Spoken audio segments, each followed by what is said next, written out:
শাহজালাল বিজ্ঞান ও প্রযুক্তি বিশ্ববিদ্যালয়ের ছাত্র সংসদ শাকসু নির্বাচন স্থগিত ঘোষণা করেছে কর্তৃপক্ষ।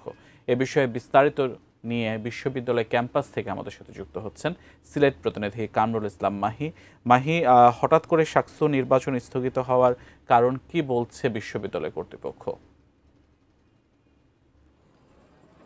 সিয়াম, আজকে দুপুর 11টার দিকে বিশ্ববিদ্যালয় প্রশাসন, বিশ্ববিদ্যালয়ের ক্রিয়াশীল ছাত্র সংগঠনের প্রতিনিধি যারা রয়েছেন, বিভিন্ন ছাত্র রাজনৈতিক দলের নেতৃবৃন্দ যারা রয়েছেন তাদেরকে নিয়ে বসেছিলেন এবং সর্বসম্মতিক্রমেই যে আগামী 17ই ডিসেম্বর যে নির্বাচনের তারিখটা ছিল সেটি স্থগিত করা হয়েছে। একই সঙ্গে আগামী 20শে জানুয়ারি অর্থাৎ 2024 সালের যে 20 জানুয়ারি সেই দিনটিতে নতুন নির্বাচনের তারিখ ঘোষণা করা হয়েছে এবং নির্বাচন স্থগিত এবং নতুন নির্বাচনের দিন তারিখ ঘোষণা করার পর আমরা বিশ্ববিদ্যালয়ের যে ক্রিয়াশীল ছাত্র সংগঠন, বিভিন্ন রাজনৈতিক দলের সংগঠনের নেতারা রয়েছেন তাদের সঙ্গে আমরা কথা বলার চেষ্টা করেছিলাম। তারা বলছেন যে নির্বাচনের যে পরিবেশ, সেই পরিবেশ নিয়ে বিবাদমান একটি পক্ষের বাধা ছিল এবং তারা বলছিলেন নির্বাচনটিতে আসলে পিছিয়ে দেওয়ার জন্য। অপরদিকে আরেকটি পক্ষ নির্বাচনে এগিয়ে আনার জন্য তারা আন্দোলন চালাচ্ছিলেন। এমন প্রেক্ষাপটের মধ্যেই কিন্তু বিশ্ববিদ্যালয় প্রশাসন তাদের নির্বাচন কমিশনার থেকে নিয়ে সবাইকে নিয়ে বসেছিলেন আজকে এবং তারা